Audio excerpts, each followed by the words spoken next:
Efésios capítulo 2, nós vamos seguir com a nossa exposição que temos feito a cada um desses encontros, essas oportunidades de evangelismo no lar dos irmãos, hoje com os versículos 8, 9 e 10. Efésios capítulo 2, versículo 8, diz assim: porque pela graça sois salvos, por meio da fé. E isto não vem de vós, é dom de Deus. Não vem das obras para que ninguém se orgulhe, pois fomos feitos por Ele, criados em Cristo Jesus, para as boas obras, previamente preparadas por Deus, para que andássemos nelas. Bom, retomando aqui a nossa exposição no livro de Efésios, nós percebemos que o apóstolo Paulo vem desde o início do capítulo 1, enaltecendo o nome de Deus, louvando o nome de Deus, por causa da salvação. Salvação que no começo ele chama de bênção. É a bênção que transcende a nossa experiência terrena, que vem desde a eternidade passada. Antes que o mundo existisse, Deus já tinha concebido a salvação, os meios pelo qual ela aconteceria e o resultado ou o propósito que era intencionado por trás de todo esse plano. Que à luz desse texto de Efésios, capítulo 1 e capítulo 2, é a glória da sua graça. Deus então tem um propósito de demonstração de bondade para aqueles que não merecem. Então, aos pecadores, ele aplica esse plano concebido na eternidade passada para que seja possível e se torne realidade em suas vidas a salvação dos seus pecados. Agora, é claro que tudo isso dentro de um escopo determinado, no número de pessoas limitado. Porque, afinal de contas, ele diz que ele escolheu aqueles que seriam conduzidos a uma vida de santidade, de obediência. Ele predestinou aqueles que se tornariam seus filhos por adoção. Ele enviou a Cristo para pagar pelos seus pecados, de modo que pelo seu sangue nós temos a redenção.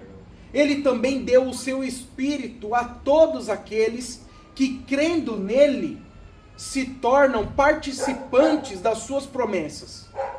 Então ele vem no capítulo 1 explicando todas essas coisas e enfatizando que cada uma das ações divinas na salvação visam atribuir glória a ele mesmo. Todas as coisas em torno da salvação visam atribuir glória a ele mesmo. Então ele prossegue para uma comparação sobre o poder por trás da efetivação da salvação. Ele explica que o mesmo poder que atuou na ressurreição e na ascensão de Cristo, que subjugou a ele todas as autoridades, que subjugou a ele a igreja, esse mesmo poder é o que atua em nós para que nós possamos crer nele. E o apóstolo Paulo expressa em palavras ali de oração o desejo que os crentes conheçam essa verdade. Ele expressa o desejo que nós venhamos a compreender a dimensão dessas coisas. Porque compreendendo a dimensão dessas coisas, nós podemos atribuir a glória corretamente a Deus, pelos méritos que Ele possui, por ter nos tirado do pecado e ter nos prometido a vida eterna. Agora no capítulo 2 ele passa para a parte prática. Primeiro ele trata de conceitos elaborados na eternidade, de aspectos teológicos densos acerca da doutrina da salvação. E agora ele traz à tona como isso acontece na vida de um pecador. E então ele demonstra como esse pecador coopera para a sua salvação. Do versículo 1 ao 3, ele fala que os homens, todos os homens, estão mortos nos seus pecados. Que todos os homens estão sujeitos à influência dos espíritos malignos. Que todos os homens estão debaixo da ira de Deus. Essa é a condição da humanidade. Porque no fim das contas, não existem pessoas de categorias diferentes no que diz respeito à dignidade. Ou melhor, a santidade que Deus exige para que alguém possa ser salvo. É o contrário, nem faz sentido falar de salvação da forma como ela é apresentada aqui, se os objetos dessa salvação podem se livrar por conta própria.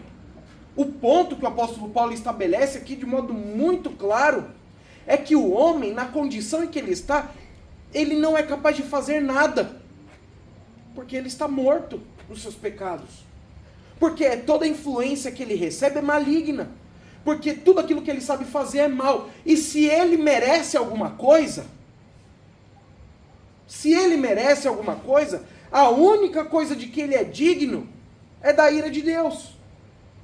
Porque a forma de vida que ele leva, aquilo que ele é, não pode esperar outra resposta divina. O ser humano, descrito na Bíblia dessa maneira, não pode pensar que Deus, de alguma maneira, vai considerá-lo digno de algum benefício. A única coisa que o homem consegue ser digno é da ira de Deus. Nada mais além disso. E quando o apóstolo Paulo fala aqui, ele engloba todas as pessoas. Ele fala dos gentios e ele fala dos judeus, que é o contexto aqui do capítulo 1 e também do capítulo 2. Ele fala que vocês estavam mortos nos seus pecados. Mas depois ele fala que todos nós também andávamos assim. Ele se inclui como um representante dos judeus. Então judeus e gentios não importa. Todos estão na mesma condição. Todos estão na mesma condição. E quando eu falei antes que o apóstolo Paulo mostra aqui como o homem coopera na sua salvação, é claro que eu estava sendo irônico. Porque à luz do que ele diz aqui, o homem não coopera em nada. É impossível que alguém totalmente incapaz, totalmente indigno, totalmente limitado por causa dos seus pecados e contaminado, possa de alguma maneira alcançar pelo seu próprio esforço a justificação, o perdão, a absolvição da sua culpa. E então, se essa é a condição do homem, a salvação, humanamente falando, é impossível. Humanamente falando, a salvação é impossível. O que mortos poderiam fazer por outros mortos? Quem poderia salvar essa humanidade pecadora? Uma vez que todos estão nessa condição de incapacidade, de pecado, não como se fossem vítimas disso, mas aproveitando e se afundando cada vez mais da podridão, da carnalidade, do mundanismo. Não como se as pessoas estivessem contrariadas, tendendo para uma vida maligna que desagrada a Deus, mas fazendo isso de bom grado, satisfeitas e querendo cada vez mais, e achando ainda absurdo quem possa conceber um outro modo de vida, como se quem se privasse dessas coisas, desses excessos, dessa carnalidade, estivesse desperdiçando o que há de bom.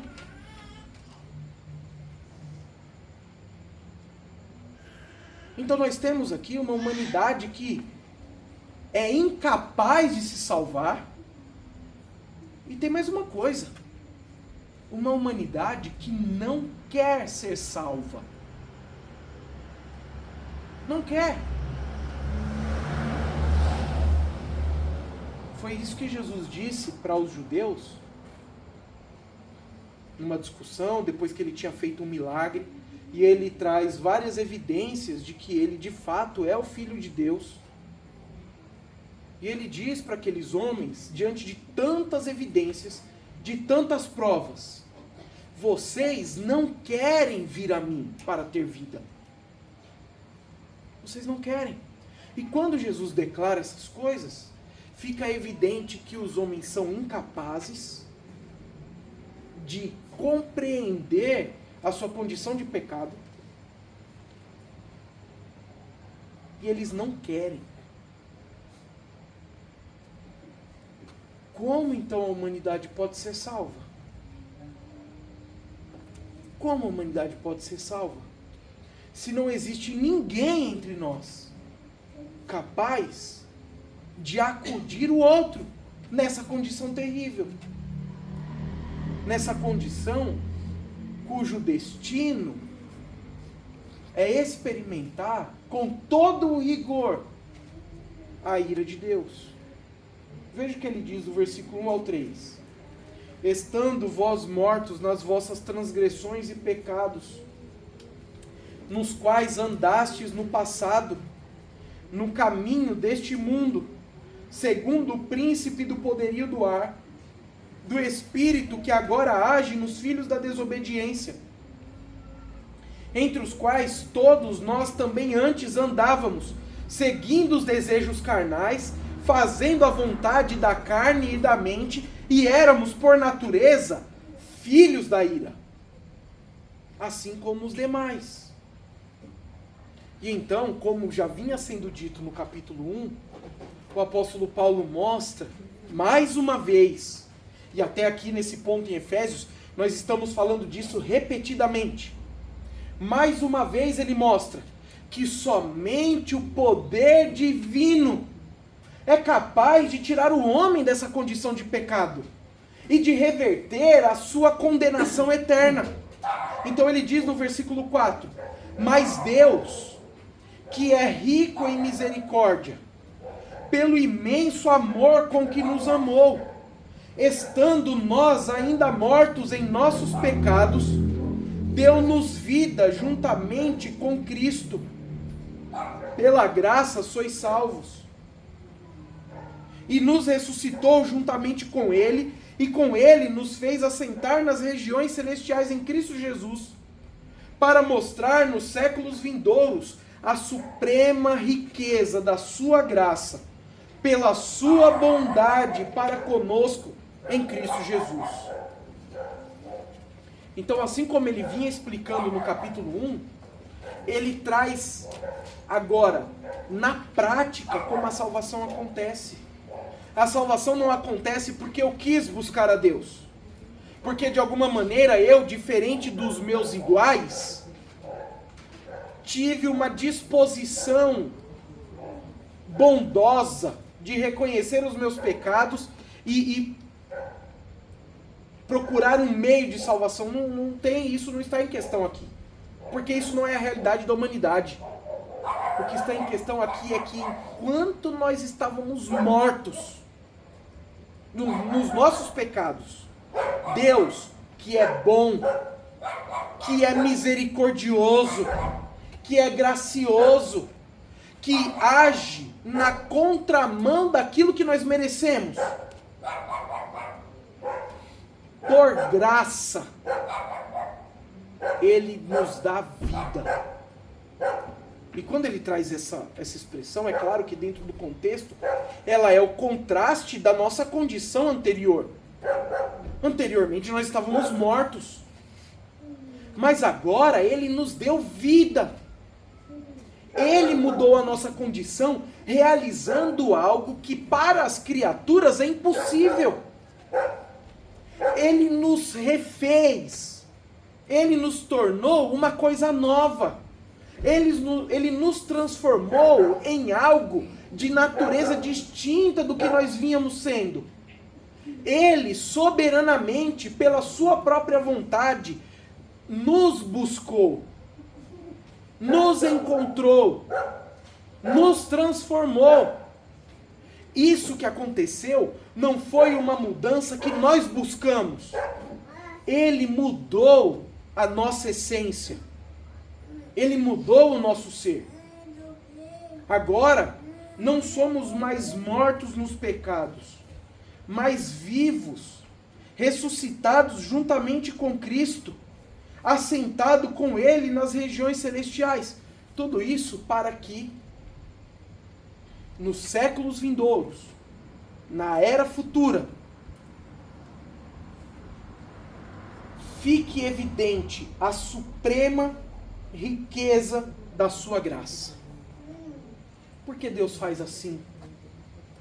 Para que Ele seja reconhecido como aquele que faz o bem a quem não merece. Esse é o ponto. E é importante todo esse contexto para nós entendermos o propósito da argumentação aqui do apóstolo Paulo.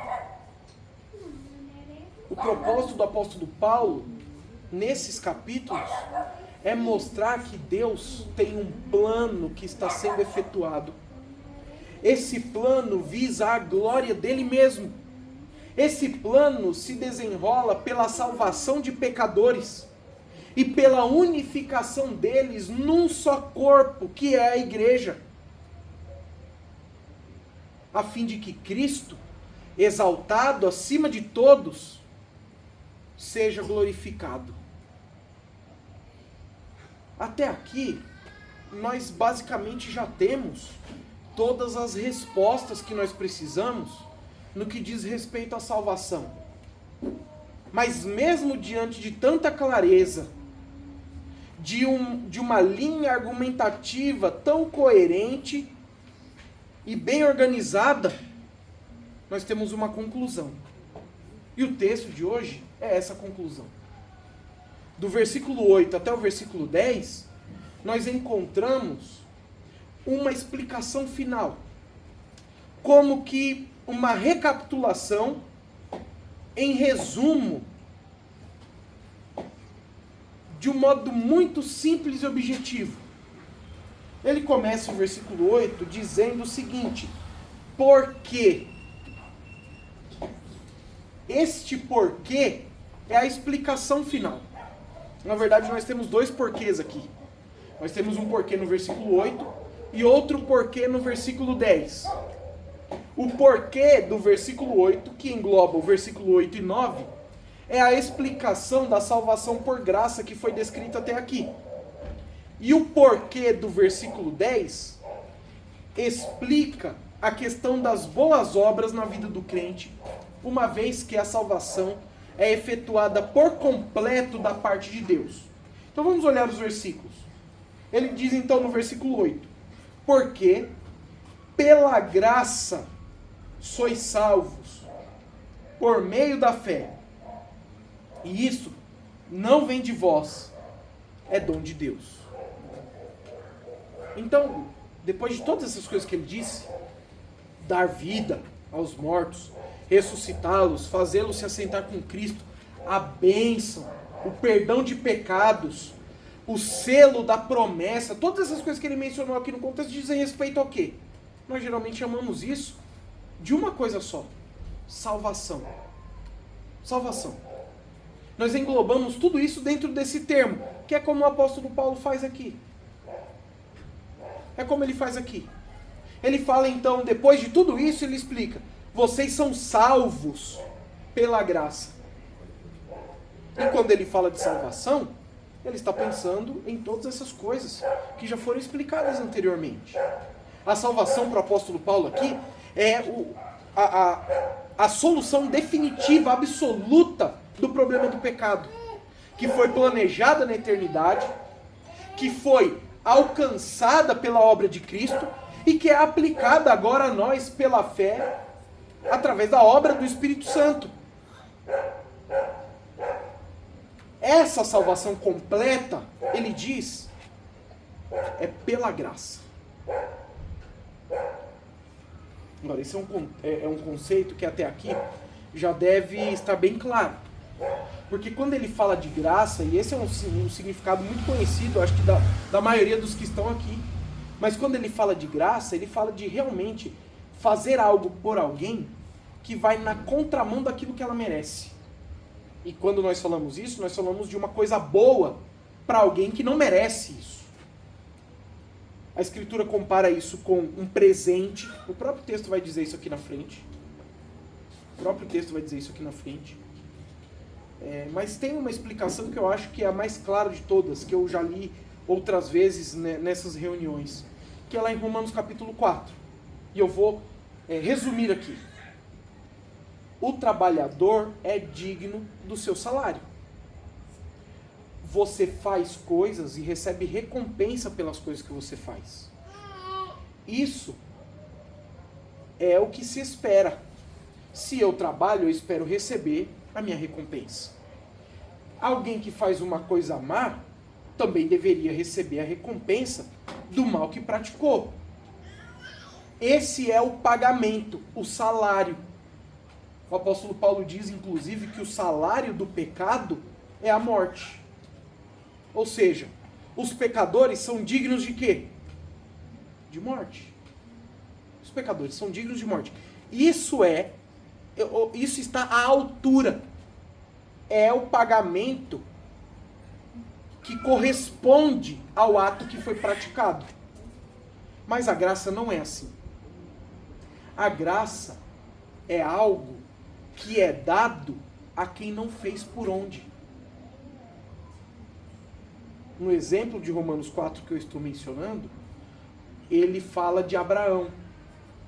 Abraão creu em Deus e isso foi atribuído a ele como justiça. Ele não fez por merecer.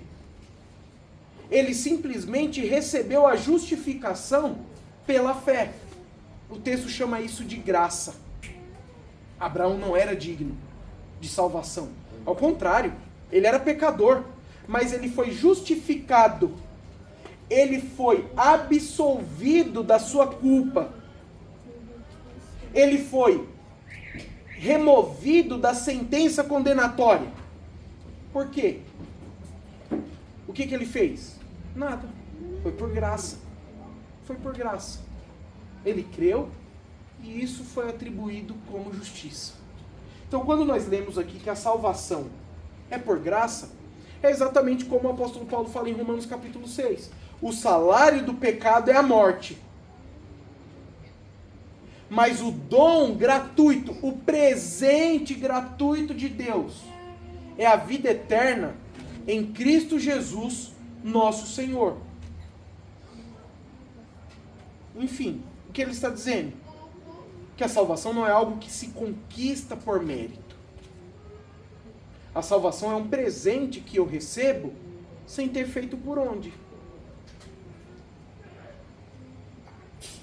Não tem novidade aqui. Nós já falamos disso anteriormente. O texto está repetindo e enfatizando isso. É pela graça que todas essas coisas boas que foram ditas aqui acontecem. É pela graça que vocês são salvos. E ele associa um outro termo à salvação. Vocês são salvos pela graça, por meio da fé. E como que nós entendemos essas duas coisas aqui? Por quê? É por graça, mas é por fé? É um presente, mas como que isso funciona? A fé, e existe aqui uma preposição, através, por meio de, que indica qual é a função da fé. Ao ler esse texto e vários outros na Escritura, nós descobrimos que o método de aplicação da salvação, que inclui a promessa da vida eterna, o perdão dos pecados, a reconciliação com Deus, a habitação do Espírito Santo, uma vida transformada, todas essas coisas. A salvação, ela é aplicada a nós seguindo uma metodologia. Que metodologia é essa? É pela fé. Mas como assim pela fé? A fé é como uma etiqueta que eu coloco e me identifica. É como um sinal que eu recebo, como uma marca que é posta em mim. Não, a fé não é isso. Quando ele fala de fé, o significado de fé, de modo bem simples, é acreditar em alguma coisa. Ou seja, a salvação é por graça para aqueles que acreditam. A salvação é por graça para aqueles que acreditam. Agora, acreditam em quê? Se nós voltarmos lá no capítulo 1, isso já foi explicado. Então o apóstolo Paulo não está dizendo aqui de novo, porque isso já foi dito. Lá no versículo 13, ele diz assim: nele também vós, tendo ouvido a palavra da verdade, o evangelho da vossa salvação, e nele também crido, fostes selados com o Espírito Santo da promessa, que é a garantia da nossa herança, para a redenção da propriedade de Deus, para o louvor da sua glória. Por isso também eu, tendo ouvido falar da fé no Senhor Jesus Cristo que há entre vós, e do vosso amor para com todos os santos, não cesso de dar graças por vós, lembrando-me de vós nas minhas orações. Então, o que é? Qual que é o objeto dessa fé? É crer na palavra da verdade, no Evangelho, no Senhor Jesus Cristo, que é o conteúdo da palavra da verdade, das boas novas do Evangelho. Voltando para o capítulo 2, versículo 8, nós precisamos então harmonizar esse ponto. A salvação é um benefício que eu recebo sem merecer. E a forma como eu recebo é através da fé. É quando eu creio na mensagem do Evangelho, quando eu creio na palavra da verdade, quando eu creio no Senhor Jesus Cristo, na obra que Ele fez na cruz. O apóstolo Paulo define também o Evangelho dessa forma. O Evangelho é: Cristo morreu pelos nossos pecados, segundo as Escrituras, foi sepultado e ressuscitou ao terceiro dia, segundo as Escrituras. E ressuscitou, e foi visto por várias pessoas, e depois subiu aos céus. Bom, nós chegamos num ponto aqui onde tem uma coisa a ser explicada. Por quê? Se é graça, se não é por nada que eu faço, se eu, como ser humano caído, sou incapaz de buscar isso, como pode ser pela fé? Porque quando nós falamos de fé aqui, nós falamos que nós cremos na palavra da verdade, no Evangelho, no Senhor Jesus Cristo. Eu criei. O texto que eu citei de Romanos 4 também fala isso. Abraão creu em Deus, e isso foi atribuído a ele como justiça. Se fui eu que criei, se fui eu que ouvi a mensagem do Evangelho e criei naquilo que foi dito, será que isso não atribui a mim algum mérito? Isso é impossível dentro desse texto. O que ele está dizendo é o contrário. O que ele está dizendo é o contrário. Crer não tem mérito nenhum.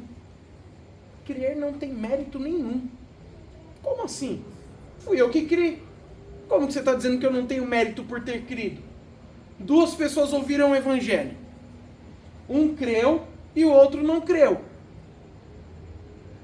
Então, o que creu é salvo. E o que não creu não é salvo. De quem é o mérito? De quem é o mérito? O texto está dizendo aqui, ele já disse isso. O mérito é de Deus. Como assim o mérito é de Deus? Tem alguma coisa que não está bem encaixada. E é o que o apóstolo Paulo segue explicando. Então volte lá no versículo 8. Porque pela graça sois salvos, por meio da fé, e isto não vem de vós, é dom de Deus, não vem das obras, para que ninguém se orgulhe. Quando ele coloca esse outro componente aqui, isto não vem de vós, do que ele está falando? Ele está falando da fé?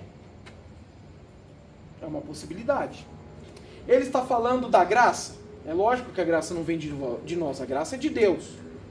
Do que ele está falando? Ele está falando da salvação de modo geral, incluindo a graça e a fé, obviamente. Todos os benefícios que foram concedidos. E nós vamos mostrar isso à luz do contexto. Mas primeiro, deixa eu explicar uma coisa que não está demonstrada na tradução. A palavra fé e a palavra graça, no idioma grego, elas são do gênero feminino. É como se eu falasse a casa em português. A casa é do gênero feminino. O carro é do gênero masculino.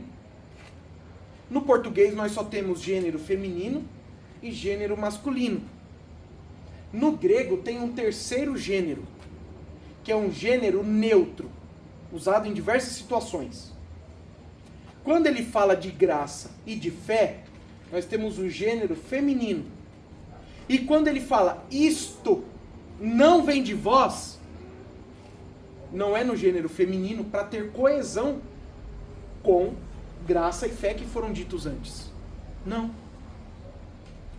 Quando ele fala isto não vem de vós, ele fala no gênero neutro.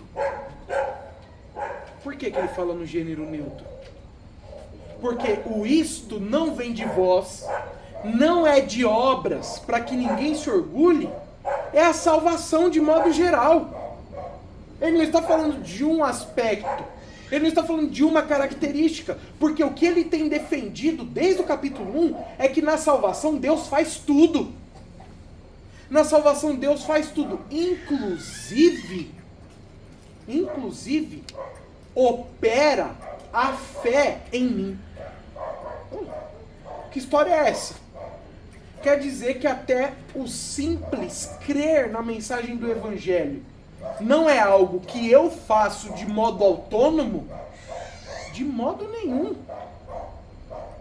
Isso é algo que é operado pelo poder de Deus. Isto não vem de vós? Inclui tudo da salvação. Inclusive o fato de termos crido.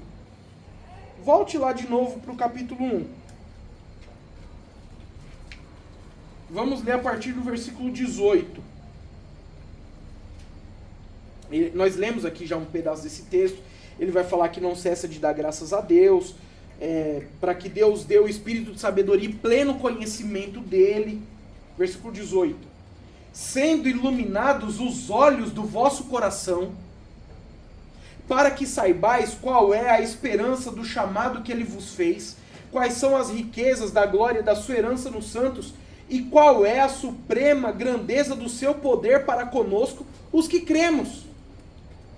Os que cremos como? Segundo a atuação da força do seu poder. Como então nós cremos e isso não é considerada uma obra nossa? Como que eu criei e isso não é considerado mérito meu? É porque quando eu criei segundo a atuação da força do seu poder. De um modo mais simples, quando eu ouvi o Evangelho, eu entendi que eu era pecador. Eu me vi desesperado por causa da condenação eterna. E então, eu reconheço Jesus Cristo como o único que pode me salvar. É porque, na verdade, Deus está operando em mim. Ele está abrindo a minha mente. Ele está abrindo o meu coração. Ele está me fazendo compreender algo que, humanamente falando, é impossível. Em 1 Coríntios capítulo 2, ele explica desse modo. Ele fala, nem as pessoas mais sábias, nem os poderosos, ninguém jamais chegou a esse conhecimento. Mas ele revelou a nós pelo Espírito. Nós temos a mente de Cristo. Tudo isso bate com o que ele disse aqui antes. Mortos nos nossos pecados, mas por ele vivificados. Ele nos mudou interiormente. Operou em nós a fé. É por isso que aqui no contexto, e o apóstolo Paulo não fala só isso aqui. Ele fala isso em todos os lugares onde ele explica a justificação pela fé. Fé não é considerada uma obra minha. Fé não é considerada uma obra minha. Nós pregamos o evangelho dessa maneira. Você deve crer no Senhor Jesus Cristo, única e exclusivamente na obra que ele realizou na cruz, para ser perdoado dos seus pecados e receber a salvação eterna. Mas nós estamos falando com defuntos, que só poderão reagir a essa palavra pelo milagre da vivificação operada por Deus. É isso que ele está nos dizendo. Porque pela graça sois salvos por meio da fé. E isso não vem de vós. Nada vem de vós. É um presente de Deus.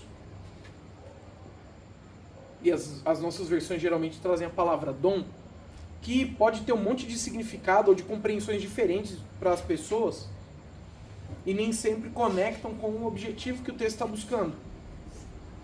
Mas o objetivo aqui é claro. É justamente explicar que é uma doação.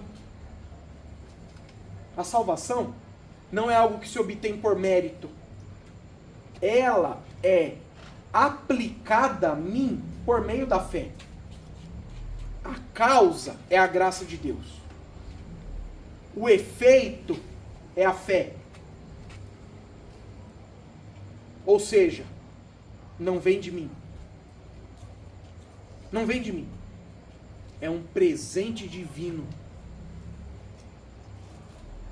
E como se não bastasse, ele ainda acrescenta: não pelas obras, não de obras, para que ninguém se orgulhe. Quando ele chega nesse ponto, ele está demonstrando de um modo ainda mais claro e mais objetivo que eu não tenho participação em nada. A salvação não é uma barganha, não é uma troca. Eu não estou oferecendo algo a Deus. Eu não estou reclamando os meus direitos diante dele. Não é nada disso. A salvação não é por nada que eu fiz. Ninguém vai poder chegar diante de Deus e dizer assim: olha, eu mereço entrar no seu reino porque eu fiz tal coisa. Eu não tenho o que apresentar.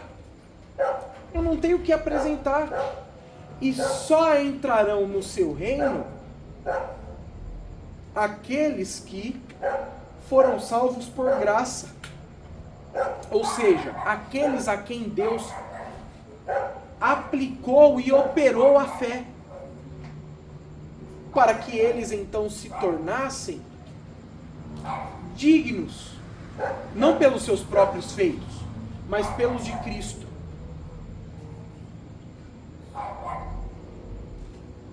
Então está muito claro. Pela graça sois salvos por meio da fé, e isto não vem de vós, é dom de Deus.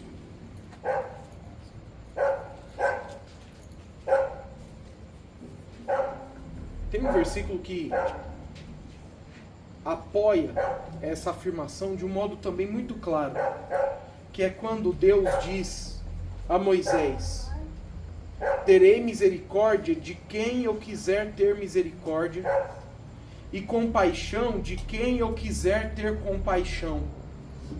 Assim, isso não depende da vontade nem do esforço de alguém, mas de Deus mostrar misericórdia. Em outras palavras, a humanidade caída está totalmente dependendo da ação divina para ser salva. E somente aqueles de quem Deus quiser ter misericórdia receberão misericórdia. Somente aqueles de quem Deus quiser se compadecer, Ele se compadecerá. Então não depende de quem quer, de quem corre, não é do esforço ou da vontade humana. Depende de Deus. Então nós seguimos no versículo 9, com o fechamento dessa parte. Não vem de obras. Não vem de obras. Não vem de obras.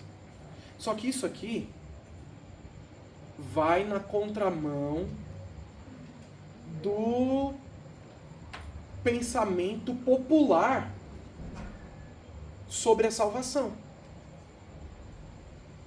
Porque, de modo geral, as pessoas olham para si mesmas como não tão más assim.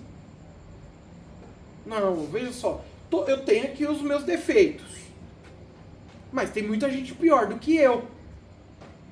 Então, talvez Deus me considere de alguma maneira digno.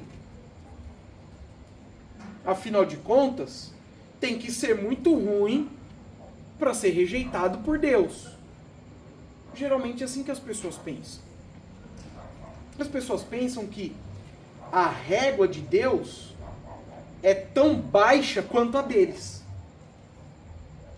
É tão baixa. Mas não é. O que o texto está mostrando, todos são dignos de condenação, todos são incapazes de se salvar, e na verdade ninguém quer se salvar. Mas Deus salva, por misericórdia e bondade, esses pecadores maus, por sua graça.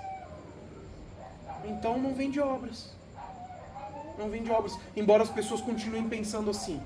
Embora várias das igrejas continuem ensinando assim. Quando ele fala de obras, do que ele está falando? Será que ele está falando de uma vida religiosa?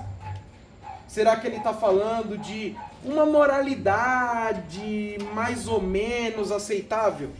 Uma ética que passe no crivo da maioria? Será que ele está falando de algumas boas ações que eu posso fazer em relação a quem necessita? Ele está falando de tudo isso. Na verdade, o que ele quer dizer é que qualquer obra é inútil. Qualquer obra é inútil. Por quê? Porque a salvação não vem de obras, seja quais forem. Então eu posso ser um bom religioso, cumprir todos os rituais. Eu fui batizado, eu fui na missa, eu cumpri esse ritual, eu cumpri aquele outro ritual, eu frequentei a igreja, eu fiz as minhas orações. Isso não vale nada, porque a salvação não vem de obras. Eu procurei ser uma pessoa justa, cuidar bem da minha família, ser um bom cidadão, trabalhador, respeitar o próximo. Isso não muda a sua condição de pecado, porque a salvação não vem de obras. Não vem de obras. Então não importa a forma como as pessoas queiram estabelecer a sua lista de requisitos, que o apóstolo Paulo chama da seguinte maneira, em Romanos capítulo 10. Ele fala, estabelecer o seu próprio meio de justiça. É isso que as pessoas fazem. Não, olha, para ser salvo você precisa alcançar um padrão. Que padrão é esse? Não, é o padrão que eu inventei. O meu padrão é o seguinte, eu sempre estou dentro da linha. Esse é o meu padrão. Eu sempre estou dentro da linha. E, geralmente as pessoas pensam assim. Já viu bandido na cadeia dando graças a Deus? Porque o policial não pegou ele fazendo um motim ou criando alguma confusão? Ou um bandido na rua, uma situação assim? Dando graças a Deus que livrou ele do policial? Por que o bandido fala desse jeito? Por que ele dá graças a Deus que ele se livrou do policial? Porque no padrão moral dele, ele é o inocente, ele é o digno de escapar desses maus que querem impor a sua vontade sobre ele. Então, na régua dele, tá tudo certo. Tá tudo certo. E o ser humano é assim. Eu falei do bandido, mas deixa o bandido de lado. Vamos trazer para as pessoas comuns. Não falar dos extremos, as pessoas comuns. O padrão é o mesmo. Todo mundo acha que o seu padrão é aceitável. Não, do jeito que eu tô aqui, eu tô passando. O que você faz não vale nada para a salvação. O que você é, o que você pensa de si mesmo, sua religiosidade, a sua bondade, ou a forma como você se enxerga em comparação aos outros, não interessa. Não interessa. Não serve. Deus não quer saber disso. Deus não quer. Você já foi declarado como culpado. Ninguém está perguntando se você se acha inocente mais. Isso já passou. A Bíblia fala no Salmo 14 que Deus olha do céu para os filhos do homem para ver se há alguém que faça o bem, alguém que entenda. E sabe qual é a conclusão? Todos se desviaram. Todos se corromperam. Não há um justo, nenhum sequer. Pronto, essa é a conclusão de Deus. Então a conclusão já está dada. Não importa o que você pensa de si. Não importa. Porque no fim das contas a salvação não vem de obras. Não vem das obras. Sabe por quê? Ninguém vai poder dizer que foi salvo porque mereceu. Ninguém vai poder tomar essa glória de Deus. É o que ele diz no final do 9. Não vem das obras para que ninguém se glorie. E aqui ele fecha o ponto. E tem duas expressões aqui que se repetem. Quando ele fala que a salvação é feita só por Deus e não pelos homens. Ele fala no final do versículo 8, não de vós. E ele fala no versículo 9, não de obras. A fonte da salvação não é você. Por isso, ninguém vai poder se gloriar. Eu fui salvo porque eu mereci. Ninguém. Ninguém.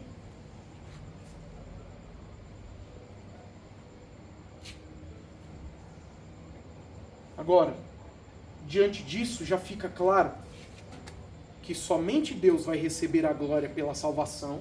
É assim que o versículo 7 diz, antes de entrar nessa explicação final. Nos séculos vindouros, ele vai mostrar a suprema riqueza da sua graça. Ele vai ser reconhecido por isso. Eu não vou ter nada que dizer a não ser reconhecer a glória dele. Porque eu não tive mérito nenhum. Nem a fé é mérito meu. Nem a fé. Que é o meio pela qual a salvação é aplicada. Nem a fé. Então ninguém vai poder se orgulhar. Toda a glória vai ser dada a Deus. Porque é Ele quem salva os pecadores. Diante disso, ficou um ponto em aberto. Ficou um ponto em aberto. O apóstolo Paulo vai explicar aqui e vai continuar a abordar a partir do capítulo 4. Capítulo 4 e capítulo 5 especificamente ele vai tratar do que ele fala aqui no versículo 10.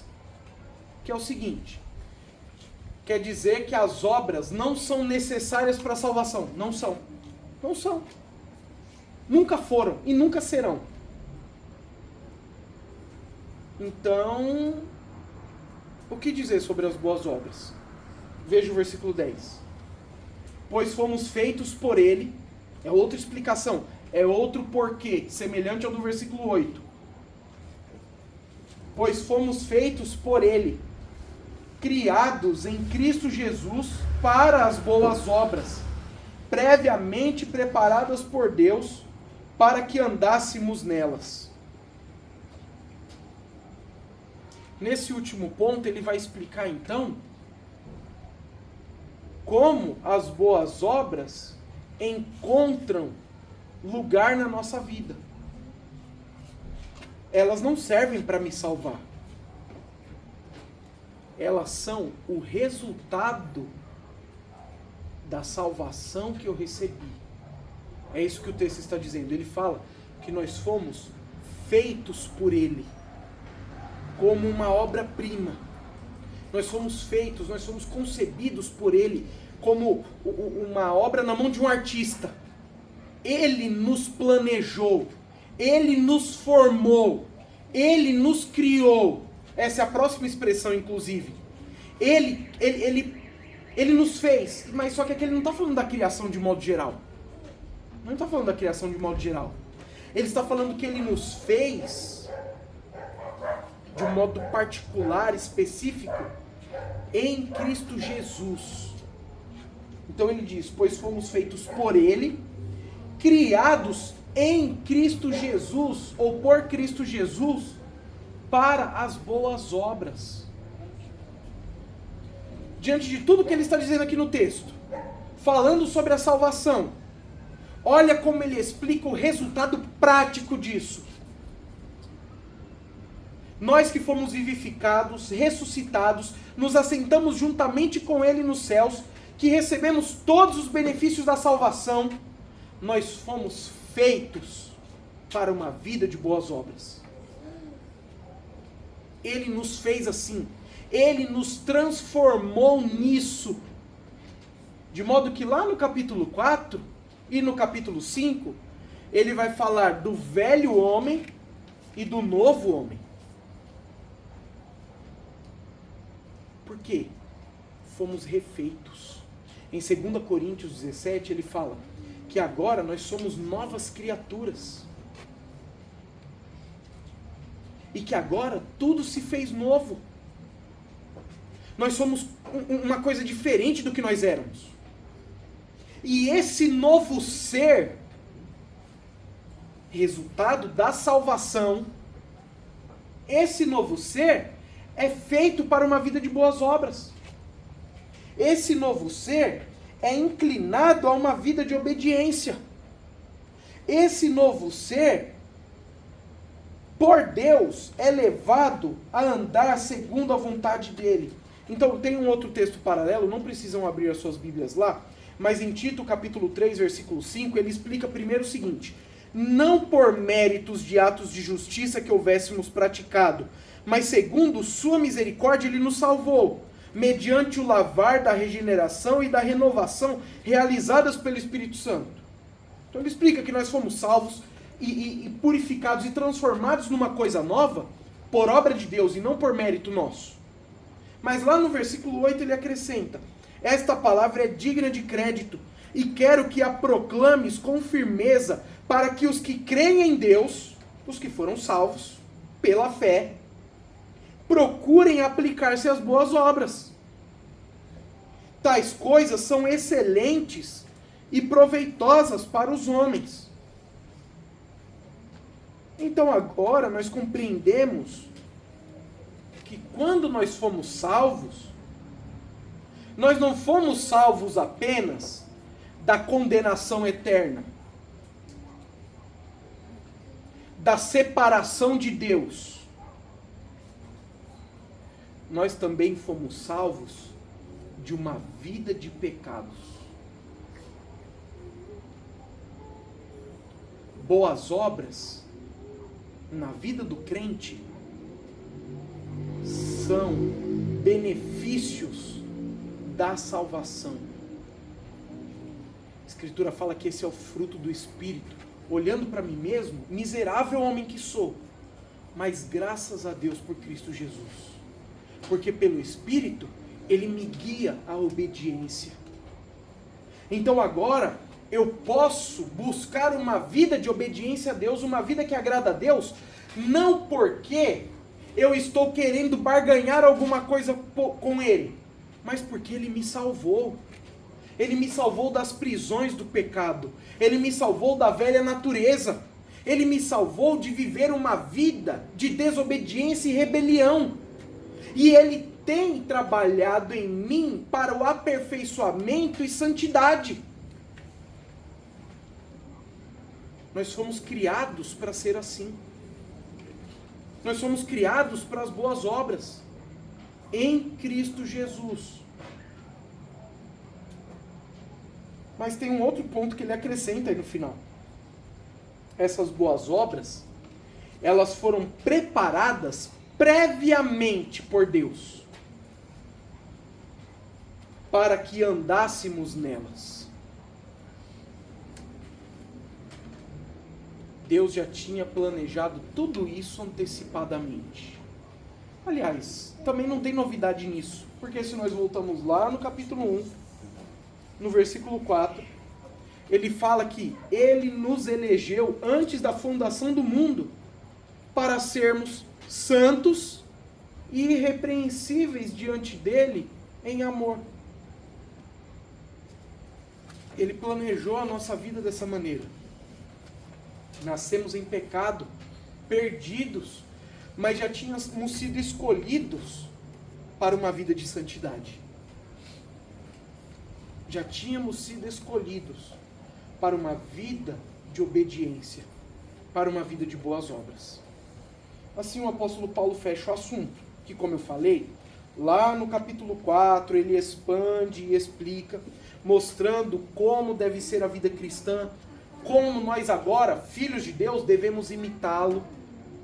No capítulo 5, ele vai continuar tratando disso, como nós devemos tirar a roupa velha e nos vestir da roupa nova para uma vida de obediência. Por quê? Porque Deus nos refez para isso. Ele nos refez para isso. Como nós fechamos então toda essa argumentação do apóstolo Paulo? Eu sou salvo pela graça de Deus sem contribuir em nada. Sem contribuir em nada. Ele aplica a salvação a mim pela fé. Ele aplica pela fé que Ele mesmo produz. As minhas obras, elas não têm nenhuma influência na salvação. Porém, a salvação que eu recebi, ela é abrangente. E ela inclui a salvação de uma vida de pecados. Deus me salvou de uma vida de pecados.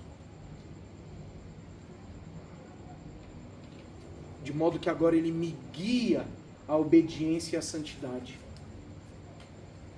Até o momento em que nós seremos como Ele é.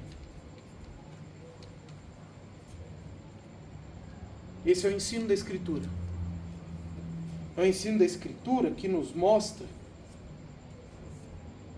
que salvação por obras é um conceito totalmente antibíblico e ofensivo a Deus. Porque tira a glória dele e atribui aos homens. Porque tira o mérito dele e ou o entrega completamente aos homens ou parcialmente. Ambos são impossíveis, porque salvação é só por graça. Então, se alguém achava que podia merecer a salvação, descobrimos à luz do texto que a única coisa que nós somos capazes de merecer é a ira de Deus.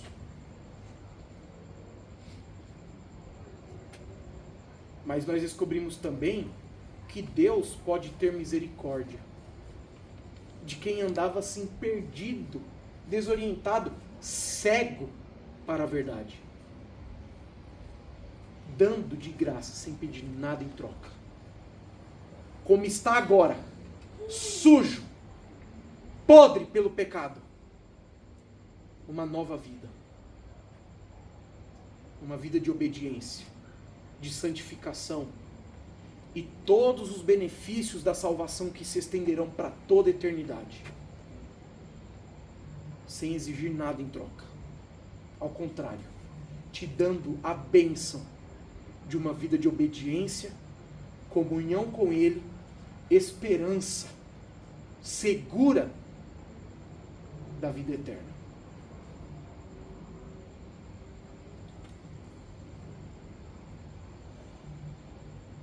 E assim nós concluímos afirmando que Deus é bendito. É assim que o apóstolo Paulo amarra esse texto do começo até o final. Ele é bendito e digno de glória. A graça dele deve ser louvada, porque Ele é o Salvador. Isso para nós reforça a convicção e a segurança da vida eterna. Porque eu não dependo, ou melhor, a salvação não depende em nada de mim. Eu não preciso colaborar ou acrescentar alguma coisa ao que Cristo fez. Basta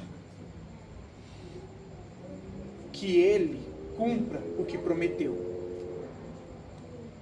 E as suas promessas são irrevogáveis. Agora, para os que estão perdidos,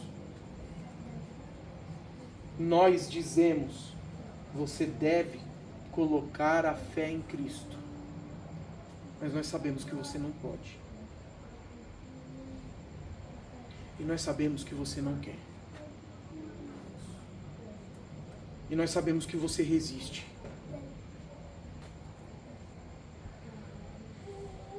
Mas Deus pode abrir o seu coração para que você reconheça a salvação que há em Cristo Jesus e se una a nós, miseráveis pecadores que foram salvos por graça. Vamos orar. Nós te agradecemos, Senhor Deus, pela Tua palavra que é tão clara, que comunica uma mensagem cristalina para a compreensão humana, que está limitada e cega. O defeito não está na mensagem, na clareza dela, na forma como o Senhor a revela. O defeito está nos nossos ouvidos. O defeito está nos nossos corações duros. O defeito está no nosso amor ao pecado, à carnalidade, ao mundanismo, a todas as coisas que desagradam ao Senhor. Mas nós te louvamos porque o Senhor curou a nossa cegueira. O Senhor rompeu a nossa surdez. O Senhor tirou a limitação do nosso entendimento e quebrantou os nossos corações. Operou em nós a fé para reconhecermos a salvação em Jesus Cristo. E nós pedimos, ó Deus, que assim como nós, que hoje damos toda a glória da salvação ao Senhor, que os que estiverem em nosso meio, ou os que ouvirem esse sermão posteriormente, possam ser salvos pela sua bondade e misericórdia. Louvado seja o nome do Senhor, o nosso Salvador. Ao Senhor seja toda a glória, por ter agido pela sua graça, para salvar os homens caídos, rebeldes, mortos em seus pecados. Nós nos colocamos agora diante do Senhor, não como superiores aos demais, mas como privilegiados, sendo exatamente iguais em pecaminosidade, em maldade, em corrupção, mas privilegiados porque o Senhor quis ter misericórdia de nós, embora não merecêssemos. Louvado seja o nome do Senhor, pela salvação gratuita que recebemos em Cristo Jesus. Em nome de quem nós oramos. Amém. Amém. Amém.